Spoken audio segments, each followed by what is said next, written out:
하나님 말씀 히브리서 4장 15절과 16절이고요. 설교 제목은 성만찬의 은혜입니다. 성만찬의 은혜.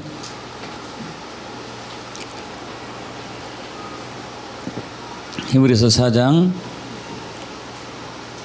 15절 14절부터 하겠습니다. 14절, 15, 16절. 그러므로 우리에게 큰 대제사장이 계시니 승천하시니 곧 하나님의 아들 예수시라. 우리가 믿는 도리를 굳게 잡을지어다. 우리에게 있는 대제사장은 우리의 연약함을 동정하지 못하실 리가 아니요 모든 일에 우리가 똑같이 시험을 받으신 이로되 죄는 없으시니라. 그러므로 우리는 긍휼하심을 받고 때를 따라 돕는 은혜를 얻기 위하여 은혜의 보좌 앞에 담대히 나아갈 것이니라. 한번 다시 하겠습니다. 그러므로 우리에게 큰 대제사장이 계시니 승천하시니 곧 하나님의 아들 예수시라. 우리가 믿는 도리를 굳게 잡을지어다. 우리에게 있는 대제사장은 우리의 연약함을 동정하지 못하실 리가 아니요 모든 일에 우리와 똑같이 시험을 받으신 이로되 죄는 없으시니라. 그러므로 우리는 긍휼하심을 받고 때를 따라 돕는 은혜를 얻기 위하여 은혜의 보좌 앞에 담대히 나아갈 것이니라. 아멘.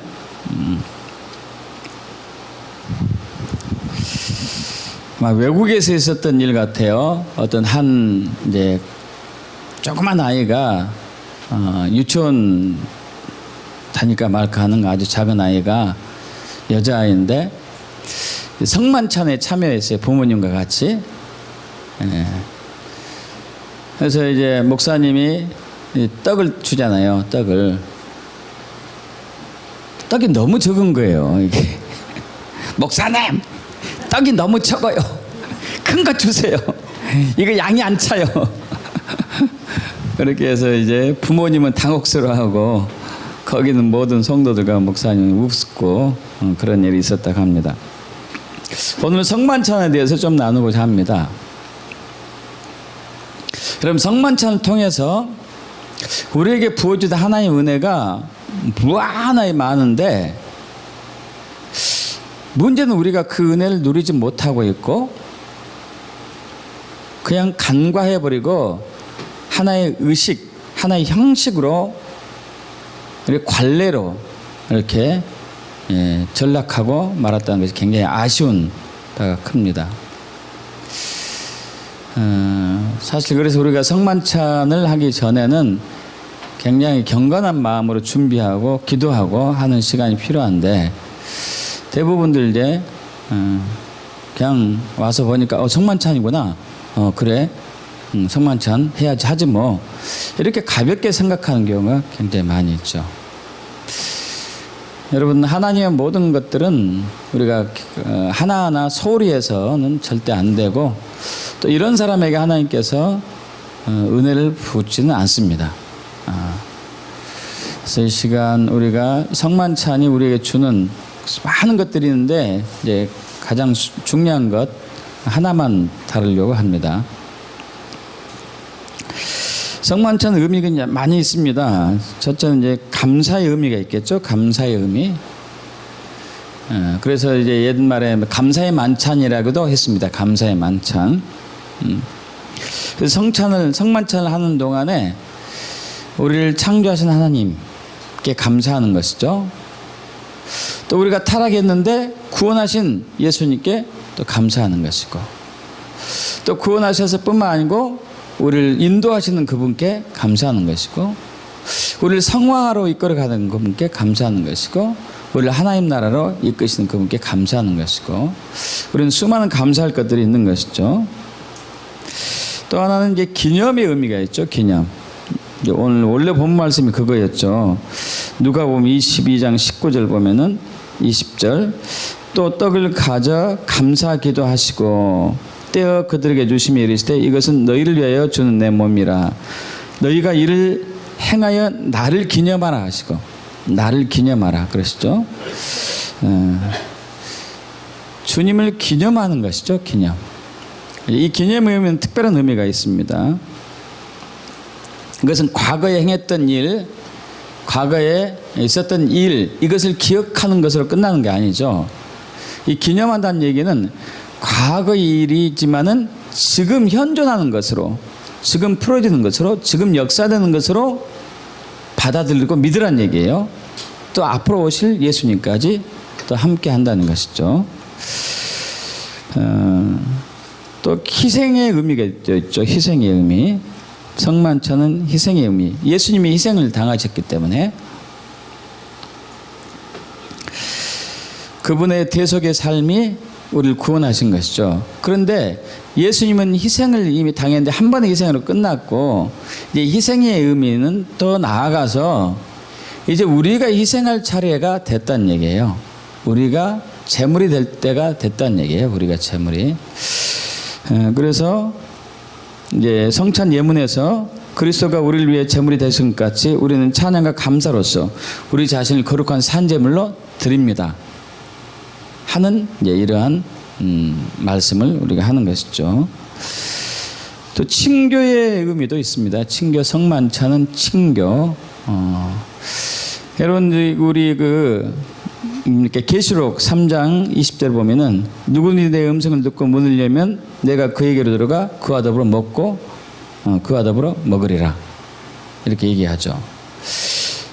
주님은 살아계셨을 때에도 제자들과 만찬하는 것을 굉장히 즐겨하셨고, 성만찬에 있어서는 특별히 최후의 만찬이 됐었지만은 함께 교제하는 것을 굉장히 좋아하셨어요. 교제하는 거. 예수님의 십자가가 하나님과 우리를 교제의 관계를 다시 회복시킨 것이고, 또 이 교제는 하나님과 우리의 관계뿐만 아니고 이 친교는 우리끼리 서로의 관계도 더 이제 연합시키는 것이죠. 또 하나는 성령의 역사죠. 이제 여러분 성만찬 이렇게 하실 때 보면은 이제 제가 그 성찬 위에, 성만찬한 것 위에 성령님 이곳에 임하여 주시옵소서 하는 것이죠. 그분의 임하는 것, 성령이 임하셔가지고 그 만찬의 의미를 다시 한번 우리가 이제 정확히 기억하고 하나님의 임재, 하나님의 임재 가운데 우리 예배가 더 이제 복된 예배가 되는 것이죠. 또 하나는 종말론과 하나님 나라의 잔치라고 또 할 수 있겠습니다. 종말론적 의미, 미래의 메시아, 앞으로 오실 메시아에 대한 소망과 관계되어 있죠. 앞으로 오실 메시아는 종말론에 관계되어 있는 것이고, 예수님께서 죽으셨고 살아나셨고 그리고 하늘보좌 우편에 계시지만은 다시 오십니다. 믿으시죠? 다시 오시죠. 그래서 이제 성만찬은 그런 의미까지 되는 것이죠. 오늘 나누고자 하는 것은 성만찬은 은혜의 통로예요. 축복의 통로. 그러면 믿기 축복합니다. 성만찬은 은혜의 통로이고 축복의 통로예요. 같이 해볼까요? 성만찬은 은혜의 통로이고 축복의 통로이다. 성만찬은 은혜의 통로이고 축복의 통로이에요. 여러분, 은혜를 받기를 축복합니다. 은혜를 사모합니까? 은혜를 받기를 원합니까? 은혜를 갈망합니까? 은혜를 간절히 원하고 있습니까? 여러분, 그 은혜를 간절히 사모하는 사람이 되길 축복합니다. 은혜를 간절히 갈망하는 그리스도인이 되길 축복합니다. 옛날에는 과거에는 우리 그 부모님들 세대, 부모님들이 젊었을 이 시대에 그때 교인들은 하나님의 은혜를 간절히 사모했었어요. 간절히. 근데 요즘 와서는 이게 굉장히 약해지는 느낌이 많아요. 참 안타깝죠. 여러분, 하나님의 은혜 없이는 저와 여러분 단 한순간도 살 수가 없는 존재거든요. 자, 은혜의 통로를, 성만찬의 은혜의 통로란 것을 깊이 알고 경험하기 위해서는 왜 은혜가 왜 우리에게 필요한지를 좀 알 필요가 있기 때문에 이것을 설명드리고자 하는데, 먼저요. 여러분, 이 공기가 없이 우리는 단 몇 분도 못 살아요. 그죠? 공기 없이 몇 분도 못 살아요. 물 없이 몇 달 못 삽니다. 음식 없이 1년 버티기 힘들죠. 여러분, 마찬가지로 하나님의 은혜 없이는 단 1초도 우리는 살 수 없어요. 단 1초도. 모든 게 다 하나님의 은혜로 되고 있죠. 모든 게 하나님의 은혜로 되고 있습니다. 여러분, 저와 여러분이 창조돼 가지고 이 세상에 살고 있는 것 자체가 하나님의 은혜거든요. 하나님의 은혜. 하나님의 은혜 아니고는 저와 여러분 여기 존재하지 못하거든요. 하나님이 우리를 보호하지 않으면 저와 여러분은 살 수 없어요. 여러분, 우리나라가 반만년 역사라고 얘기하고 있죠. 여러분, 반만년 역사 속에 5,000년 가까운 역사 속에서 900 몇십 번을 침략을 받았어요. 900 몇십 번 외적의 침략을 받았는데, 900 몇십 번 침략 받았으면 평균 5년에 한 번꼴, 5.1년에 한 번꼴로 외적의 침입을 받았다는 얘기예요. 여러분, 그런데 6.25 전쟁 이후로 지금까지 60년이 지났는데 전쟁이 없었어요. 지금이 제일 전쟁 없는 시기예요. 여러분, 하나님의 은혜입니다. 이게 믿어지지 않습니까? 하나님의 은혜예요. 하나님의 은혜. 여러분, 우리가 공부하고 학교에 다닌 것도 하나님의 은혜죠. 사업하는 것도, 직장 생활하는 것도 하나님의 은혜고, 모든 게 하나님의 은혜거든요. 모든 게 하나님의 은혜. 여러분, 구원받은 것, 가장 큰 감격의 기쁨 중에 구원은 진짜 하나님 은혜잖아요. 정말로 하나님 은혜죠. 여러분, 이제 구원받고 났는데, 구원받는 과정도 하나님 은혜가 필요하지만, 구원받고 난 이후에도 저와 여러분의 신앙생활이 영적으로 깊어지는 것도 하나님의 은혜예요. 하나님의 은혜가 아니면은 영적으로 깊어질 수가 없습니다. 이건 불가능해요. 저는 목회 처음 할 때는 제가 배운 지식들을 성도들에게 잘 전해주면은 성도들이 그 말씀대로 하면은 그들의 믿음이 확 자랄 줄 알았어요. 전혀 아니더라고요. 믿음이 안 자라더구만요. 오히려 반발만 하고, 이게 뭐지? 이게 뭐지? 하나님의 은혜가 개입돼야 되니까. 하나님의 은혜가. 여러분의 믿음이 자라는 것은 하나님의 은혜가 개입되지 않고는 불가능해요. 여러분, 죄를 짓지 않는 것도 하나님의 은혜가 개입되지 않고는 불가능합니다. 저와 여러분이 죄를 많이 짓잖아요. 예수님은 죄가 없다고 그랬어요. 오늘 본 말씀이 그거죠. 히브리서 4장 15절 합독해 볼까요? 우리에게 있는 대제사장은 우리의 연약함을 동정하지 못하실 리가 아니요 모든 일에 우리가 똑같이 시험을 받으시니로되 죄는 없으시니라. 여러분, 이 세상에 육체로 사는 사람 중에서 유일하게 죄가 없는 분이 예수님 한 분이에요. 그 외에 모든 인류는 다 죄를 지었죠. 참 신기해요. 어떻게 예수님이 죄를 안 질 수 있었을까? 그분 하나님이니까 죄를 안 질 수 있을까? 여러분, 예수님이 이 땅에 태어나셨을 때는 사람의 몸에서 태어났기 때문에 육체로, 우리와 똑같은 육체로 태어난 거예요. 똑같은 육체로. 그래서 우리와 같이 죄를 지을 수 있는 가능성이 얼마든지 있는 분인데 그분은 죄를 짓지 않았거든요. 왜 짓지 않으셨는지 아십니까? 그분은 하나님의 은혜로 사는 법을 알았고, 하나님 말씀으로 사는 법을 알았고, 하나님의 성령으로 사는 법을 알았어요. 그래서 죄를 짓지 않은 것이죠. 마찬가지로 우리가 죄를 짓지 않으려면은 하나님의 은혜로 사는 법을 알아야 돼요. 하나님의 은혜로 사는 법을 모르기 때문에 죄를 짓고 있는 거예요. 죄를 짓고 나서 괴로운 것이죠. 근데 반복되는 죄를 짓다 보면은 이제 무뎌지죠. 여러분, 무뎌진 사람들은 빨리 또 회개하셔야 돼요. 양심에 화인 맞으면 안 되거든요. 구원과는 끊어져 버리니까. 여러분, 어떻든 간에 저와 여러분은 하나님의 은혜 없이는 단 한순간도 살 수가 없습니다. 근데 이것보다 더 놀라운 사실이 있는데, 우리가 하나님의 은혜 없이 단 한순간도 살 수 없는 연약한 존재고 죄인이었고 연약한 자인 것보다도 더 큰 은혜는 하나님은 자비로우신 분이라는 거죠. 하나님은 우리에게 은혜를 부어주시길 원하시는 자비로우신 분이라는 거예요. 자, 저와 여러분은 하나님의 은혜가 필요한 연약한 존재이고, 하나님은 우리에게 은혜를 부어주시길 원하시고, 할렐루야.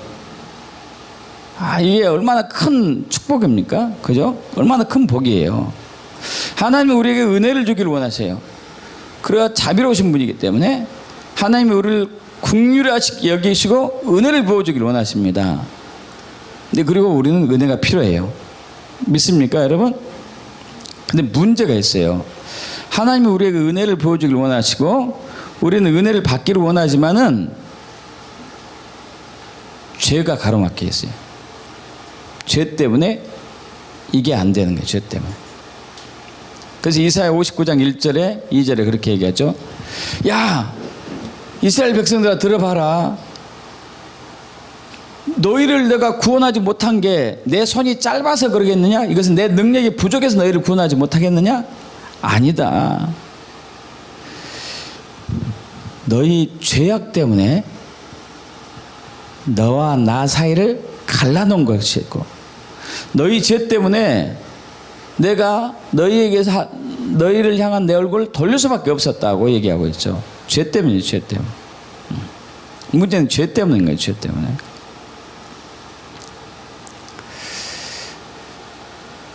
이 죄를 하나님이 처리하기를 원하시죠. 죄를 처리하기를 원하십니다.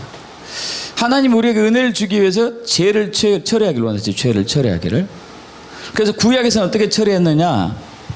여러분 잘 아시다시피 지금부터 3400년 전에 모세 때 이스라엘 백성들이 출애굽하기 전에 이집트에서 이제 해방되기 전에 유월절 날 어린 양을 잡아가지고 그 어린 양의 피를 문 기둥에다가 바르고 또 위 설주에다가 임방에다가 바르는 거예요. 임방에다가 문임방 문설주에다가 바르는 것이죠. 자, 이렇게 해놓고 난 이후에 하나님께서 죽음의 사자, 죽음의 천사를 보내시죠. 죽음의 천사를 이집트에 보냈는데, 이 죽음의 천사가 이집트에 와가지고 어린 양의 피가 있는 그 집은 죽음의 천사가 넘어갔고 그러지 않은 모든 집은 들어가서 장자를 다 죽였죠. 장자를 다 죽였어요. 왜냐하면 그들은 죄인이었기 때문에 그들은 죽었어요. 그러나 죄인이었음에도 불구하고 어린 양의 피가 발라진 그 집은 넘어갔어요.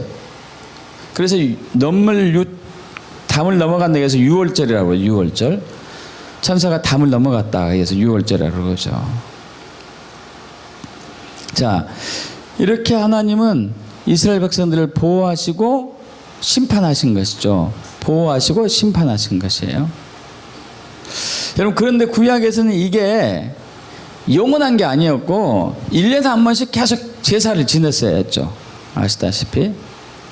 그래서 유월절날 제사 지내기도 하고 또 오순절날 그리고 또 맥주절 때 제사 지내기도 하고 초막절 때요. 대속죄일 때 하기도 하고. 근데 이것이 1년간만 유예해요. 1년간만 유예. 여러분 지난주에 말씀드렸나요? 제가 지성소에 들어가서 대제사장이 지성소에 들어가 가지고 1년 동안 이스라엘 백성들이 행했던 모든 죄를 회개하고 하나님의 은혜를 입어서 그 죄가 1년 동안 유예가 되는, 그러니까 뒤로 미뤄지는, 죄에 대한 심판이 1년 동안 뒤로 미뤄지는 거예요. 제사장이 지성소 들어가서 1년에 한 번 지성소 들어가서 저를 예배할 때 그 하나님께 이스라엘 백성들의 죄를 구하고 용서를 받을 때 1년 동안 죄가 늦춰지죠. 1년 동안. 그런데 문제는 이제 여기서도 문제가 있었었죠. 여러분 잘 아시다시피 이제 구약의 성막이 성소가 성전뜰이 있고 성소가 있고 지성소가 있었잖아요.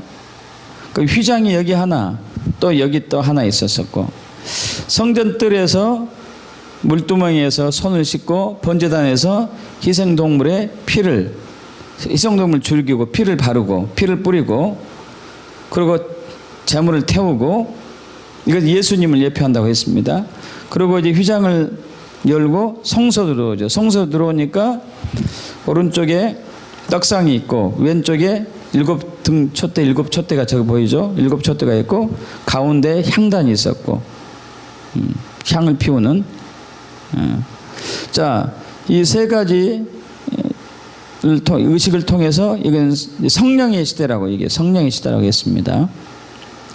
자, 또 이제 여기까지는 대제사장이 아니라 제사장이라도 다 들어갈 수 있었습니다. 아무 때라도 들어갈 수 있었어요. 그러나 딱 하나, 지성소가 있는 곳, 이 지성소가 있는 곳 휘장이 굉장히 두꺼웠어요. 휘장이. 이 두꺼운 휘장을 거두고 들어가게 되면은 여기에는 하나님의 영광이 있고 하나님의 임재가 있는 것이죠. 그래서 대속죄일 외에 함부로 대제사장도 들어갈 수 없었습니다. 누구든지 들어가면 바로 죽었어요. 그 영광 앞에, 그 영광 때문에.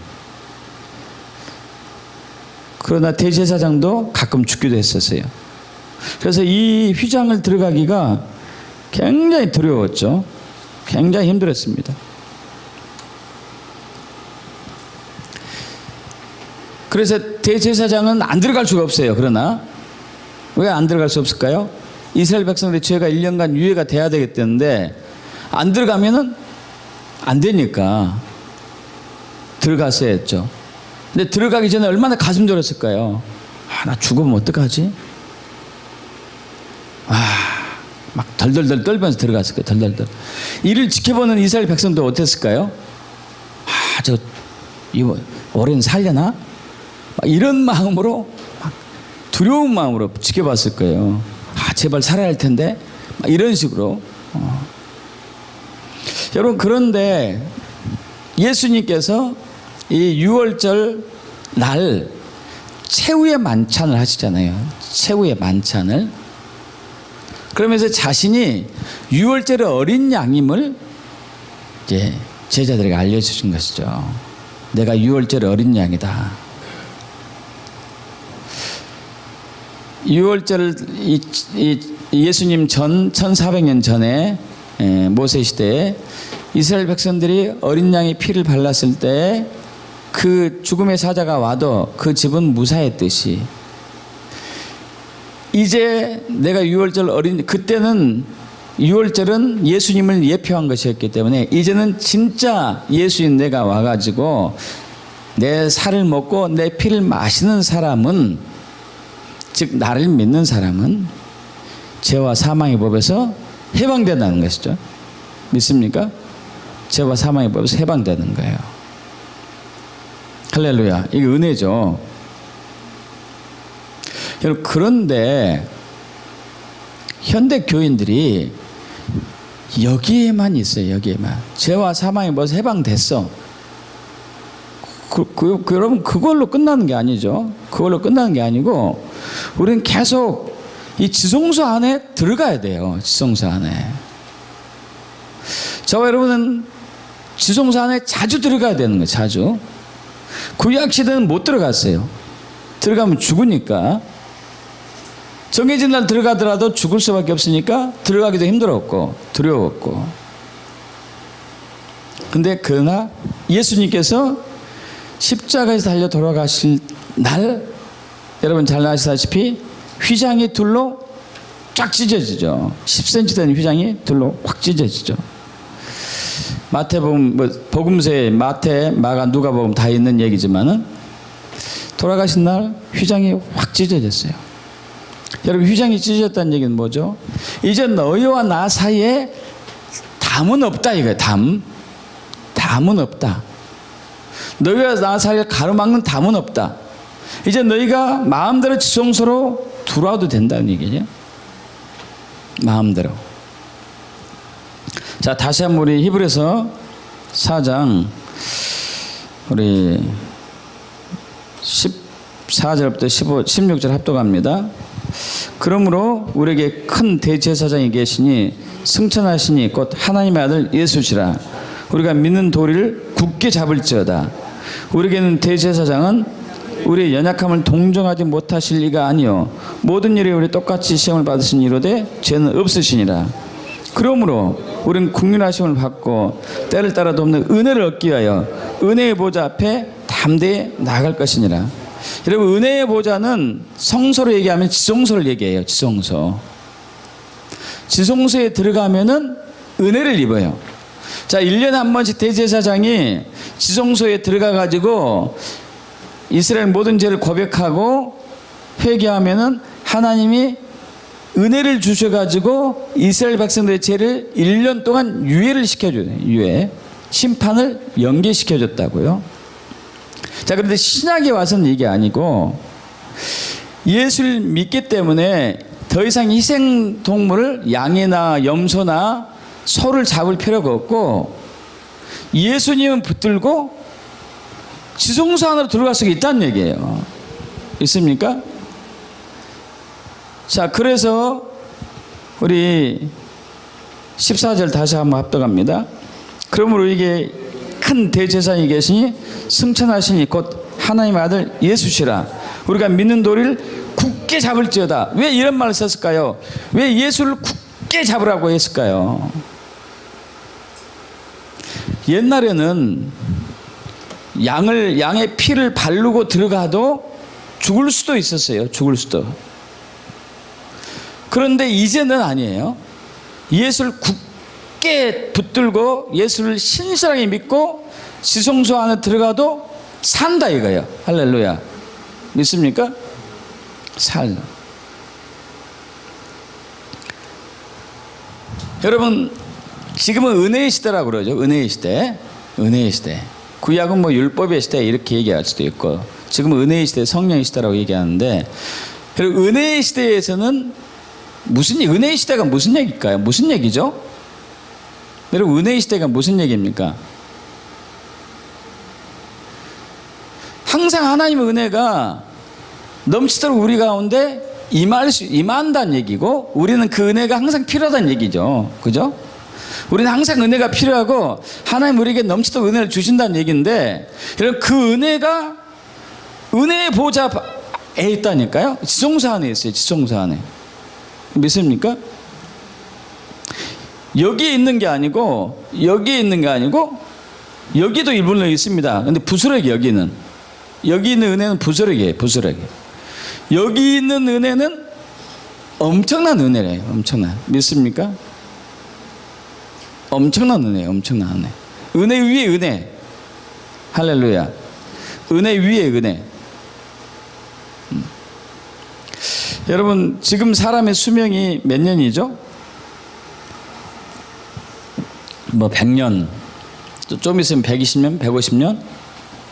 여러분 옛날에는 몇 년인지 아십니까? 노아 전에 기본이 900년이었어요. 1000년이었고. 여러분 154 산 노인네가 옛날로 돌아가 봅시다. 멜기세덱 누구예요? 노아의 아버지 누구 이름을 잊었네. 어쨌든 이제 이 사람들 앞에 딱 서봐요. 900살 먹었어. 900살. 얘기지. 제가 이 말씀 드리냐면은 여러분 그때 부어졌던 은혜하고 노아 시대 이후에 부어졌던 은혜가 달랐겠죠. 그죠? 달랐을 거예요. 자, 지금 지성소 안에서 부어진 은혜하고 성소나 성전들에서 부어진 은혜가 다르다고요. 어쩌다가 가뭄에 콩 하나 받은 걸로 막 기뻐하지 마시고 여기 가면은 넘치는 은혜가 있어요. 항상. 있습니까? 이 지성소 안에 들어가게 되면. 근데 문제는 예전에는 그 지성소 안에 못 들어갔었어요. 근데 이제는 들어갈 수 있다는 얘기예요. 지성소 안에. 믿습니까? 이제 지성소 안에 들어갈 수가 있어요. 여러분, 이 은혜를 입어야지만이 아까 말씀드렸죠. 여러분, 우리가 지식으로 아무리 가르쳐도 사람은 안 변해. 변할 수 없더라고요. 은혜를 받아야지 변해. 은혜를 받아야지. 여러분, 사업을 하려고 아무리 열심히 해도 사업이 잘 안 돼요. 은혜 입으면 사업이 잘 돼요. 믿습니까? 공부도 마찬가지고. 은혜만 있으면 된다. 그것도 아니죠. 노력하는데 은혜를 입으면은 이게 잘 되는 것이고, 은혜를 입지 않으면은 항상 그 자리에 있는 것이고. 믿습니까? 모든 게. 그리고 하나님은 그 은혜를 우리에게 주기를 기뻐하시는데 그 은혜를 지금은 지성소 안에 두셨어요. 지성소 안에다가. 그래서 우리가 지성소 안으로 들어가야 돼. 지성소 안으로. 이 지성소 안으로 들어감에 있어서 여러 가지 행위들 중에 하나가 성만찬이에요. 성만찬. 이해 가세요, 여러분? 왜 성만찬을 우리가 해야 되는지. 근데 우리는 그냥 형식적으로, 의식적으로 그냥 성만찬 참여하는 거예요. 그러면 되는가? 그러면 안 되겠죠.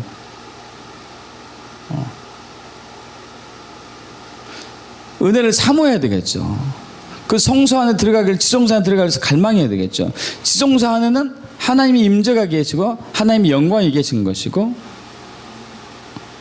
그분의 얼굴이 있는 것이고 그분의 거룩이 있는 것이고 우리가 그 안에 담대히 들어가야 되는 것이죠.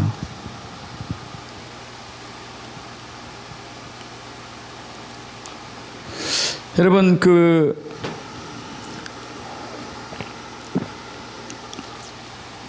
3년 전인가 제가 기억 안 나는데 남편이 유대인이었고 아내가 미국인이었고 존과 크리스티 부부가 오셔가지고 그 6월절 절기, 6월절을 비롯한 절기에 대해서 우리 풀어준 적이 있었어요. 저는 그 중에 한 번 이 부분 기억나나 몰라요. 6월절이 되면은 그 이스라엘 가정에서는 이제 떡을 세 덩이를 이렇게 이제 아이들에게 주고 이렇게 보여주고 가운데 떡을 반으로 잘라서 집에 숨겨놓는다고 그랬어요. 집에 숨겨놓는다고. 그러면 아이들 보고 이걸 찾게 했어요. 찾게. 아이들이 그 반으로 된 떡을 찾으면은 부모님들이 선물을 줬죠. 선물을. 그래서 이 크리스티라는 미국인 며느리가 시어머니가 이것을 하는 것을 보고 어머니 이것이 왜 이 떡을 반으로 쪼개고 이것을 숨겨놓고 애들 보고 찾게 하고 찾으면 돈을 줍니까? 선물을 줍니까? 물어봤더니 그냥 해라. 그럼 위로부터 계속 내려온 것이라 그냥 하면 된다. 토시 달지 말아라 이게죠. 그래서 이분이 그것에 대해서 궁금해가지고 30년을 연구했다죠. 30년. 나중에 그 비밀이 밝혀졌죠. 뭐라고 밝혀졌죠?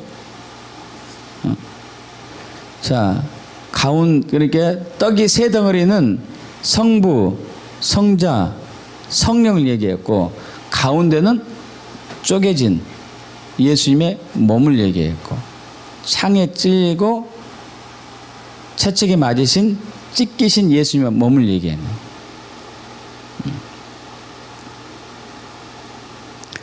자, 휘장이 반으로 쫙 찢어졌을 때 그 사이로 하나님의 영광이 우리에게 이제 내려올 수 있게 됐어요. 비춰올 수 있게 됐어요. 믿습니까? 그전에는 그렇게 할 수 없었다니까요. 그리고 그 영광을 보고 우리가 죽게 됐는데 이제는 예수의 피가 우리에 있기 때문에, 예수의 몸이, 예수의 피가 우리에 있기 때문에 우리는 그걸 담대하게 접할 수 있는 것이죠. 자, 반으로 찢어진 예수님의 몸, 찢겨진 예수님의 몸 사이로 하나님의 영광이 보이기 시작한 거예요. 성만찬에서 우리가 정말 사모하고 갈망해야 될 것은 바로 하나님과 우리의 교제인데, 하나님과 우리의 교제인데, 아까 말씀드린 것처럼 구약의 이스라엘 백성들은 1년에 한 번 대속죄일 때 하나님과 교제가 있었고 그 외에는 하지 못했죠. 죄 때문에. 그러나 이제는 예수의 피가 있기 때문에, 예수의 피가 있기 때문에 우리는 언제든지 지성소 안에 들어갈 수 있다는 얘기예요. 할렐루야. 언제든지 들어갈 수 있어요. 그리고 언제든지 그 은혜를 입을 수 있는 것이죠. 언제든지 그 은혜를 입는 것이에요.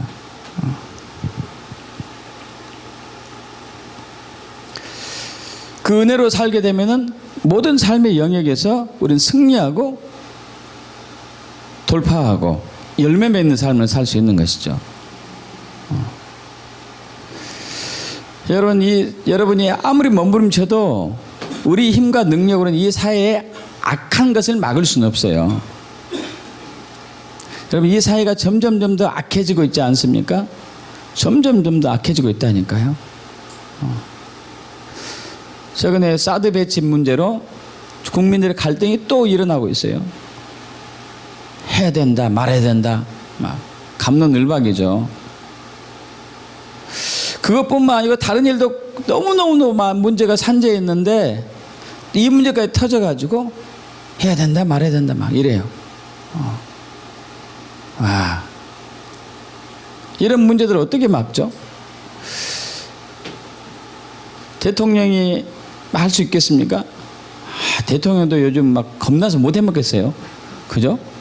겁나서 못 해먹겠어요. 국무총리도 막 이렇게 가둬놓고 함부로 해버리는 세상인데, 이런 어마어마한 산적한 문제들이 사람의 지혜로는 할 수 없어요.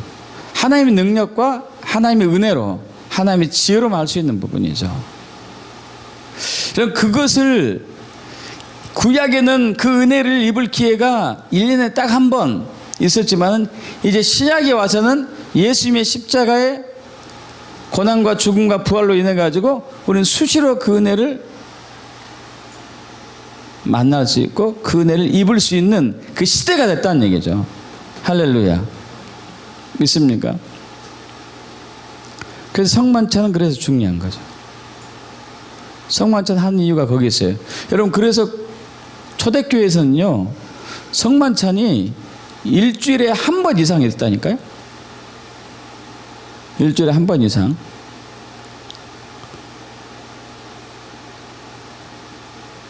저희 교회는 한 달에 한 번 해야지만 초대교회에서는 일주일에 한 번 이상. 왜 일주일에 한 번 이상 했을까요? 여러분, 왜요? 왜 한 번 이상 했을까요? 에? 얘기해 보셔봐요. 왜 한 번 이상 했을까요? 가기만 하면 은혜 받으니까, 그게 은혜가 넘치니까. 성만찬하는 도중에 치유가 나타나고, 성만찬하는 도중에 귀신이 쫓겨나가고, 성만찬하는 도중에 축사가 일어나고, 성만찬하는 도중에 예언이 선포되고, 은혜가 넘치는데 왜 안 하겠어요, 이게? 이해 가십니까? 은혜가 막 쏟아지는데, 은혜를 어쩌다 한 번 있기를 원합니까? 매일매일 받기를 원합니까? 어떻게 해요? 매일매일. 여러분, 지성소 안에 들어가는 예배가 풀어져야 되고, 지성소 안에 들어가는 성만찬이 풀어져야 되고, 할렐루야. 믿습니까? 여러분 그걸 갈망하셔야 된다니까요. 그걸 사모하셔야 되고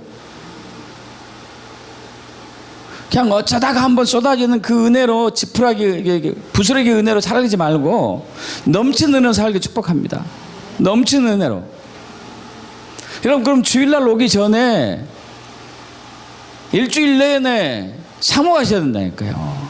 주님, 제가 이번 주 오는 주일에는 은혜의 보좌 앞에 들어가기를 사모합니다. 지성소 안에 들어가기를 갈망합니다. 하나님의 얼굴을 보기를 사모합니다. 하나님의 임재를 느끼기를 갈망합니다.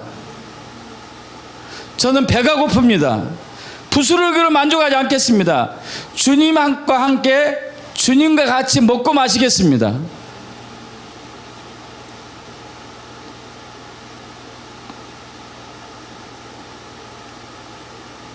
그것이 성만찬이 됐든지 예배가 되었든지,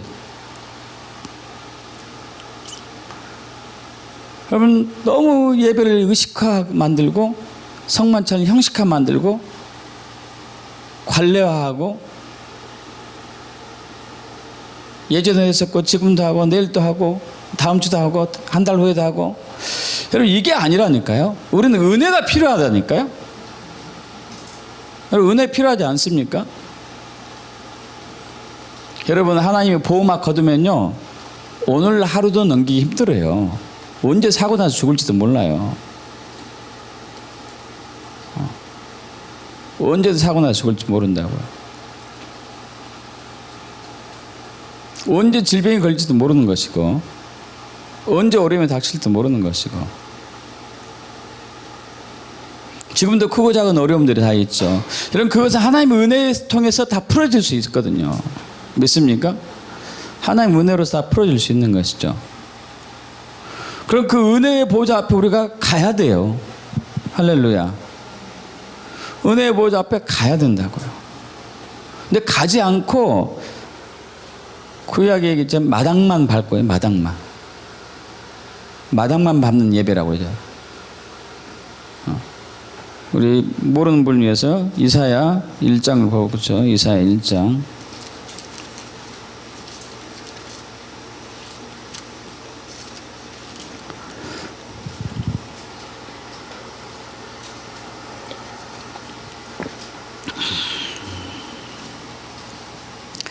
이사야 1장 11절부터 13절까지 천천히 합독합니다.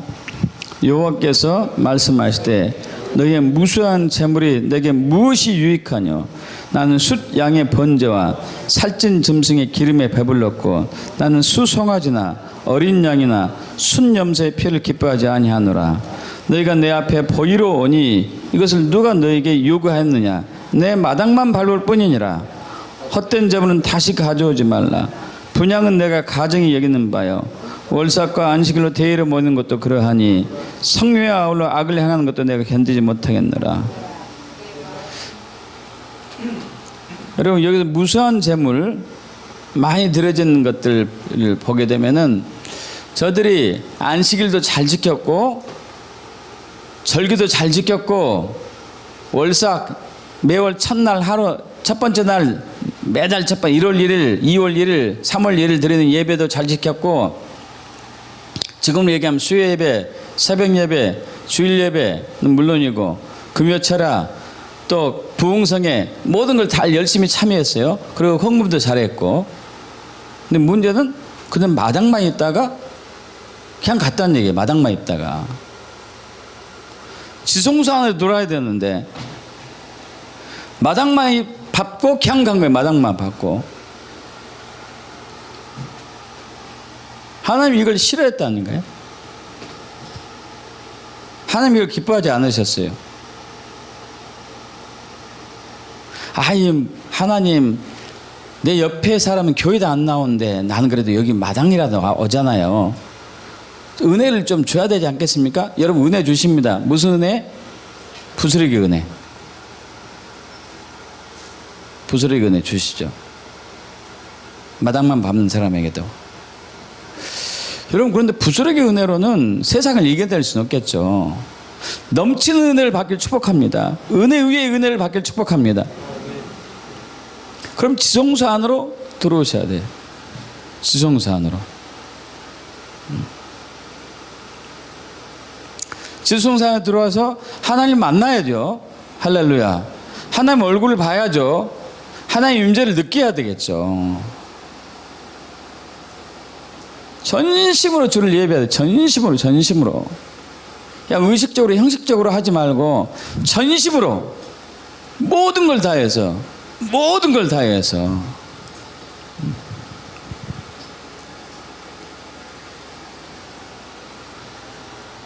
저번에 그 말씀 드렸나요? 제가 아는 한 분이 자녀를 잃어버렸던 얘기가 다시 찾았다는 얘기 말씀드렸나 모르겠네.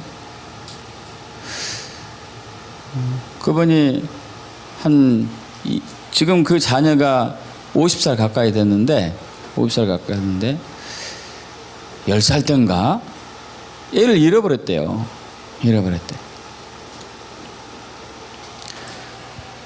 얼마나 간절하게 기도했는지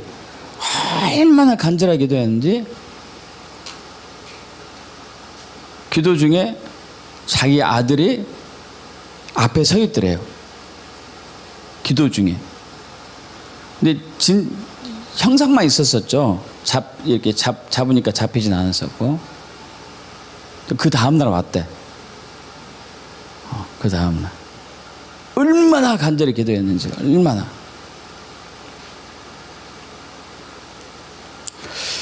여러분, 하나님은 우리에게 은혜를 주기를 원하는데,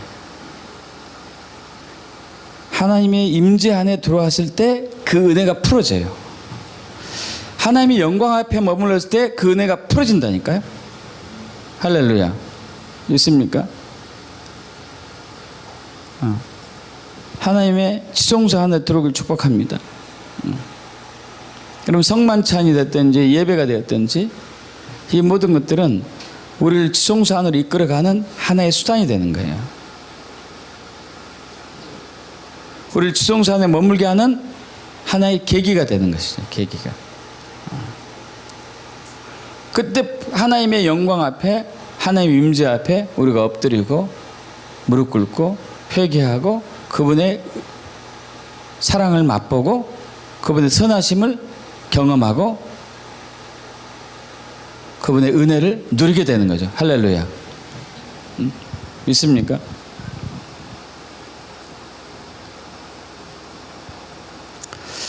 여러분, 가정에서도 가정 예배가 풀어져야 될 거고, 가정 예배를 통해서 그 지성소에 안에 가족이 들어갈 축복합니다. 교회에서도 마찬가지고, 우리는 이 안에 들어가야 돼. 이 안에.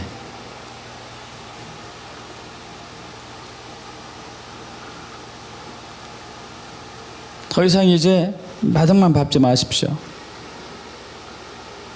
여기는 지푸러기만 있고, 여기 부스러기. 어쩌다가 떨어진 부스러기.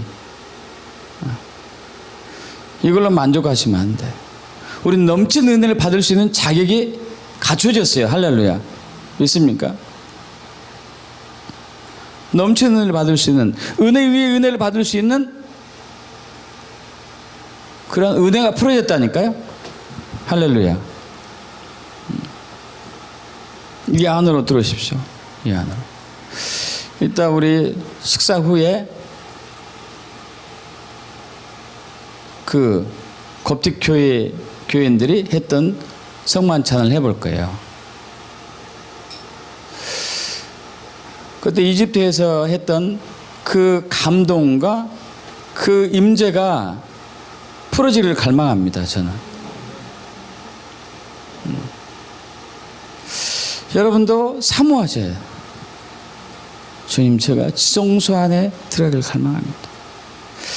예수님의 몸이 찢겨지고 예수님의 피가 흘려진 것, 이것이 바로 우리를 지성소 안에 들어가게 하는 길을 열어놓으신 거죠. 할렐루야.